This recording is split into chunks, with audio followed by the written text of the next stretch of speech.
प्रधानमंत्री नरेंद्र मोदी केरल के 2 दिवसीय दौरे पर हैं। अपने दौरे के दौरान पीएम मोदी कई कार्यक्रमों में शामिल हो रहे हैं। वहीं इस दौरान पीएम मोदी कोची में शक्ति केंद्र प्रभारी सम्मेलन में शामिल हुए। शक्ति केंद्र प्रभारी सम्मेलन में पीएम मोदी ने कहा, केरल में बीजेपी को सशक्त करने वाले आप सभी कार्यकर्ताओं के सामने आना मेरे लिए सुखद होता है। केरला में बीजेपी को सशक्त करने वाले आप सभी कार्यकर्ता साथियों के बीच आना मेरे लिए हमेशा बहुत ही सुखद होता है। विपरीत परिस्थितियों के बावजूद केरला के कोने कोने में कार्यकर्ताओं की अनेक पीढ़ियों ने बीजेपी का झंडा बुलंद रखा है। राजनीतिक हिंसा के बीच भी अपनी विचारधारा और देशभक्ति के प्रति कमिटेड रहने वाली कार्यकर्ताओं की हर पीढ़ी को आज मैं सर झुका करके नमन करता हूं।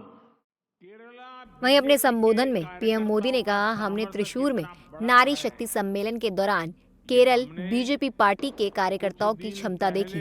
मैं अपने अनुभव से कह सकता हूं कि केवल एक मजबूत संगठन ही इतना बड़ा सम्मेलन कर सकता है। केरला बीजेपी के कार्यकर्ताओं का सामर्थ्य कितना बड़ा है, ये हमने कुछ दिन पहले त्रिशूर में हुए नारी शक्ति सम्मेलन में देखा है। मेरा जीवन का बहुत बड़ा हिस्सा तो संगठन के कार्यकर्ता के तौर पर काम करते हुए ही बीता है। इसलिए अपने अनुभव से मैं कह सकता हूं कि इतना विराट सम्मेलन एक मजबूत संगठन ही करा सकता है। इसके साथ ही प्रधानमंत्री नरेंद्र मोदी ने कहा, लोकसभा के चुनाव देश की सरकार चुनने के लिए है। यह बात आपको हर वोटर तक पहुंचानी है। भारत सरकार की एक बड़ी जिम्मेदारी देश की सुरक्षा की होती है। साथियों, लोकसभा के चुनाव देश की सरकार चुनने के लिए है। ये बात आपको हर वोटर तक पहुंचानी है। भारत सरकार की एक बड़ी जिम्मेदारी देश की सुरक्षा और दुनिया में भारत की भूमिका को सशक्त करने की होती है।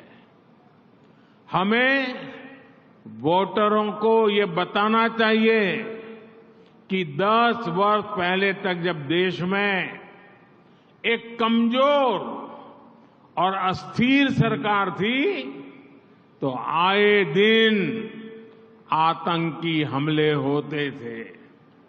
इसका सीधा असर हमारे निवेश पर पड़ता था और विदेशों में काम करने वाले हमारे देशवासियों पर पड़ता था।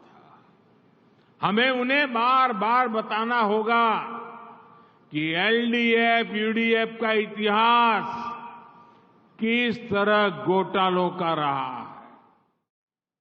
इसके अलावा पीएम ने विपक्ष पर निशाना साधते हुए कहा, देश में बीते 9 सालों में 25 करोड़ लोग गरीबी से बाहर आए हैं।